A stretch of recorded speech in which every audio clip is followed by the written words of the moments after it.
भाई जो गुरु वचन पे डट गए, कट गए फंद 84 के। धर्मदास वचन ज्ञान प्रकाश पेज नंबर 18। अहो साहब तुम अविगत अहू, अमृत वचन तुम निश्चय कहूं। हे प्रभु पूछे हूं बात दुई चारा। धर्मदास जी बोले मैं आपसे दो चार बातें पूछना चाहता हूं।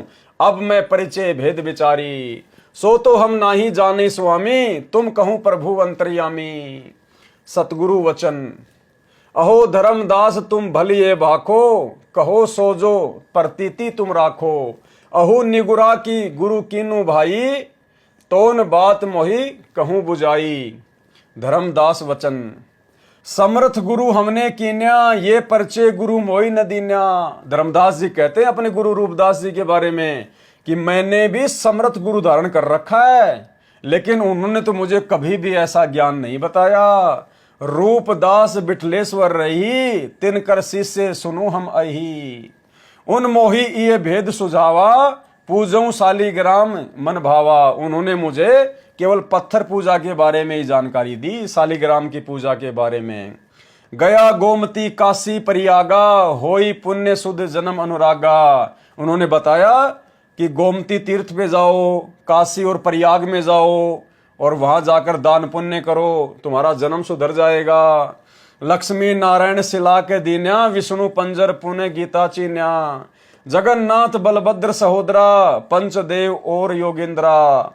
बहुते कही प्रमोद डडाई, विष्णु ही सुमरी मुक्ति होई भाई। गुरु के वचन शीश पर राखा। धर्मदास कहते हैं मैंने तो मेरे गुरु वचन की पालना की, बहुतक दिन पूजा अभिलाखा, और बहुत दिनों तक उनके बताए अनुसार ही मैंने साधना की।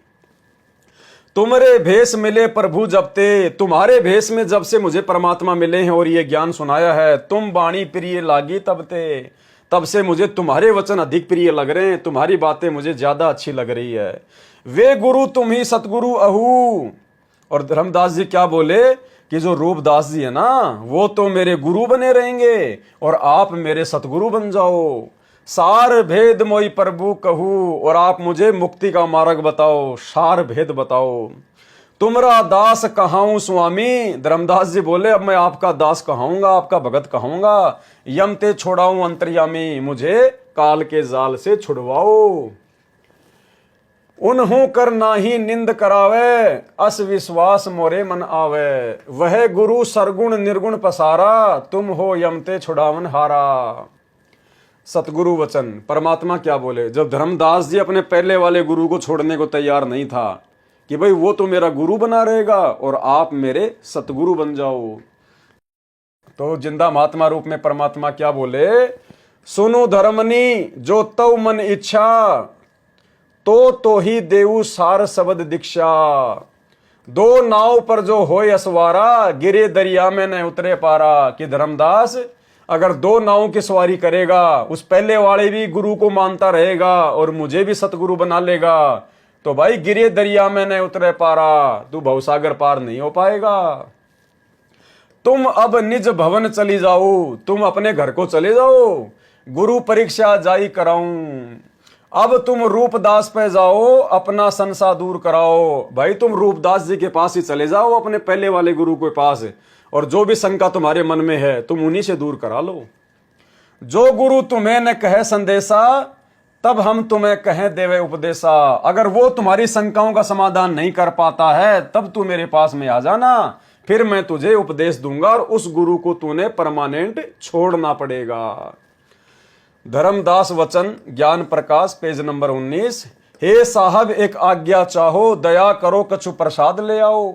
फिर धर्मदास जी कहने लगे कि हे महात्मा जी मैं आपसे आज्ञा चाहता हूं, मेरी प्रार्थना है कुछ प्रसाद वगैरह का आप जी भोग लगाओ। सतगुरु वचन। परमात्मा क्या कहने लगे, हे धर्मदास मोई इच्छा नाही, सुधा न व्यापे सहज रहाई। हे धर्मदास मुझे भोजन करने की कोई इच्छा नहीं है, मुझे भूख नहीं लगती है, मैं तो अपनी सहज समाधि करता हूं, भगवान की भक्ति करता हूं। अपने आप को छुपाते हुए कह रहे हैं मालिक। सत्य नाम है मोर आधारा, कि मेरा आहार, मेरा जो शरीर जो चलता है ना, वो तुम्हारी तरह भोजन खाने से नहीं चलता। मेरा तो सत्य नाम से, सच्चे नाम की भक्ति से मेरा शरीर चलता है। यानी परमात्मा अपने आप को छुपाते हुए कह रहे थे। भक्ति भजन सत्संग सहारा, भक्ति भजन और सत्संग ही मेरा सहारा है। धर्मदास वचन, अहो साहब जो अन्न खाहूं तो मोरे चितकर मिटे न दाहू। हे भगवान, हे साधु जी, यदि आप भोग नहीं लगाओगे तो मेरे मन को शांति नहीं मिलेगी। सतगुरु वचन, तुम्हारी इच्छा तो ल्याओ भाई। फिर परमात्मा अधिक विनय करने पर कहने लगे कि ठीक है भाई, अगर तुम्हारी इच्छा है तो ले आओ। अन्न खाए तब हम जाई, तुम्हारा भोग लगाकर ही हम जाएंगे। धर्मदास उठी हाट सिधाए, धर्मदास उठकर हाट यानी दुकान पर चले गए। बतासा पेड़ा रुचि ले आए, बतासे और पेड़े ले आए। आनी धरेओ आगे प्रभु केरा, विनय भाव किन बहु तेरा। और बहुत विनय की भोग लगाने के लिए। अहो साहू अब आज्ञा देहू। अब परमात्मा ने भोजन कर लिया, बतासे पेड़े खा लिए और उसके बाद कहा कि सेठ जी अब मुझे आज्ञा दो, गुरु पह जाए मैं आशीष लेऊं। अब मैं अपने गुरु जी के पास में जाऊंगा, गुरु जी का आशीर्वाद प्राप्त करूंगा। धर्मदास वचन, धर्मदास जी क्या बोले, करी दंडवत धर्मनी कर जोरी। धर्मदास जी ने हाथ जोड़कर दंडवत प्रणाम किया। अब कब सुदिन होई मोरी, अब कौन सा अच्छा दिन आएगा जब आपकी दोबारा मेरे से भेंट होगी, आप कब मिलोगे दोबारा। ते ही दिन सुदिन लेखे प्रभुताई, वही दिन मेरे लेखे में आएगा। जेही दिन तुम पुनः दर्शन पाई, जिस दिन आप जी दोबारा दर्शन दोगे। हम कहे निज चेहरा करी जानो। धर्मदास जी कह रहे हैं कि आप मुझे अपना शिष्य ही जानो, आप मुझे अपना चेला ही जानो। सत्य कहो निश्चय करी मानो, मैं सत्य कह रहा हूं। आशीष दे प्रभु चले तुरंता, आशीर्वाद देकर परमात्मा वहां से चले गए। अविगत लीला लखे कुवंता, उस अविगत परमात्मा की लीला को भला कौन जान सकता है। धर्मदास चितवई मगुठाठो, उपजा प्रेम हृदय अति गाढ़ो। भावार्थ, धर्मदास जी ने परमेश्वर कबीर जी से कहा कि हे प्रभु, आपकी आज्ञा हो तो कुछ प्रसाद खाने को लाऊं। परमात्मा ने कहा कि मुझे भूख नहीं लगती, मैं सतनाम सुमरण के आधार रहता हूं। धर्मदास जी ने कहा कि यदि आप मेरा अन्न नहीं खाओगे तो मेरी दाह यानी तड़प समाप्त नहीं होगी, आप अवश्य कुछ भोग लगाओ। तब परमेश्वर कबीर जी ने कहा कि जो तेरी इच्छा है ले आ। धर्मदास बतासे और पेड़े ले आया, परमात्मा जी ने भोग लगाया। फिर कहा कि ये साहू यानी सेठ धर्मदास मुझे आज्ञा दे, मैं अपने गुरु जी के पास काशी में जाकर आशीर्वाद ले लूं। धर्मदास जी ने कहा कि प्रभु अब पुनः मेरे कब अच्छे दिन आएंगे, मेरे वह सुदिन लेखे में होंगे जब आप पुनः मुझे मिलोगे। आप मुझे अपना दास मान लो, मैं विश्वास के साथ कह रहा हूं। प्रभु कबीर जी धर्मदास को आशीर्वाद देकर चल पड़े। धर्मदास उस रास्ते को देखता रहा और हृदय में परमात्मा के प्रति विशेष प्रेम उमड़ रहा था। धर्मदास चितवई मगु ठाठो यानी धर्मदास उस रास्ते को देख रहा था कि महाराज जी कहां से चले गए, कहां से चले गए। उपजा प्रेम हृदय अति गाढ़ो, और उनका जो हृदय था वो प्रेम से विभोर हो गया। धर्मदास उस रास्ते को देखता रहा और हृदय में परमात्मा के प्रति विशेष प्रेम उमड़ रहा था। तो भाइयों और बहनों, दया परमपिता परमेश्वर जी की।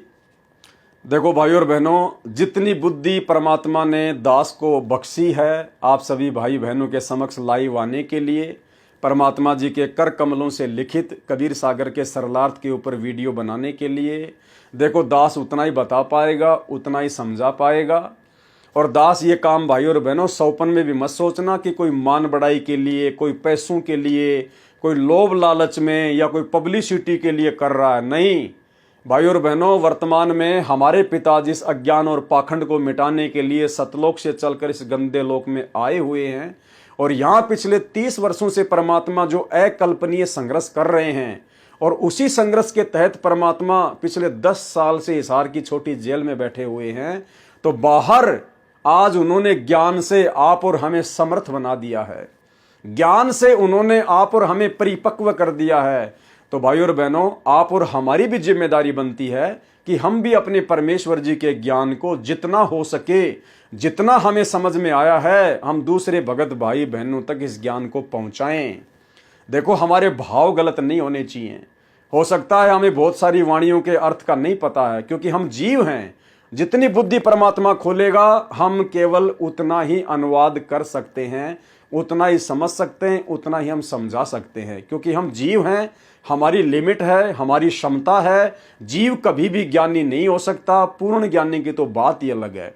इस संसार में यदि कोई ज्ञानी है, सर्वज्ञ है, पूर्ण ज्ञानी है, तो केवल सतगुरु रामपाल जी भगवान है, कबीर परमात्मा है। तो भाइयों और बहनों, जितनी सतगुरु रामपाल जी परमेश्वर जी ने हम दासों के ऊपर दया बख्शी है, भाइयों और बहनों, हम केवल उतना ही समझ पाएंगे, उतना ही समझा पाएंगे। और आप और हमारे लिए सतगुरु रामपाल जी परमेश्वर जी की गैर हाजिरी में, उनके इसार जेल से बाहर आने तक उनकी भक्ति पर दृढ़ता के साथ में लगे रहने के लिए इतना ही आवश्यक है। तो भाइयों और बहनों, कबीर सागर के सरलार्थ में शुरुआत में धर्मदास जी का प्रकरण चल रहा है। आज हमारा ये प्रथम पार्ट है, पहला वीडियो है। अब धीरे धीरे जैसे हम आगे बढ़ेंगे, 2-4 वीडियो के आगे जब हम बढ़ेंगे, उसके बाद में फिर साध संगति के मतलब की बहुत सारी बातें, बहुत सारे भक्ति मार्ग के रहस्य, बहुत सारी अच्छी अच्छी शिक्षाएं जो आप और हम भगत भाई बहनों के विश्वास को दृढ़ करेंगी, फिर परमेश्वर आगे की वीडियो में धीरे धीरे हमारे समक्ष प्रकट करवाएंगे। तो आज हमारा ये पहले नंबर का वीडियो है।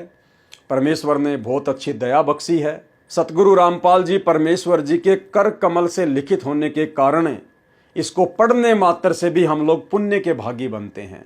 तो भाइयों और बहनों, हमने तो अपने गुरुदेव भगवान के इसार जेल से बाहर आने तक इस भक्ति मार्ग पर जीवित रहना है। हमें कोई डगमग ना कर पाए, हमारे को कोई भ्रमित ना कर पाए, कोई हमारे विश्वास को ना तोड़ पाए, काल हमें किसी भी अटपट से भ्रमित ना कर पाए। इसके लिए ये जरूरी है कि हम निरंतर अपने परमेश्वर की महिमा में डूबे रहें, अपने भगवान की चर्चा करें और उन्हीं के ज्ञान के ऊपर आप और हम भाई बहन इस प्रकार से लाइव आते रहें, ताकि हमारा विश्वास हमारे गुरुदेव भगवान के चरणों में इसी प्रकार से। भाई जो गुरु बचन पे डट गे, कट गे फंद 84 के, कट गे फंद 84 के, कट गे फंद 84 के।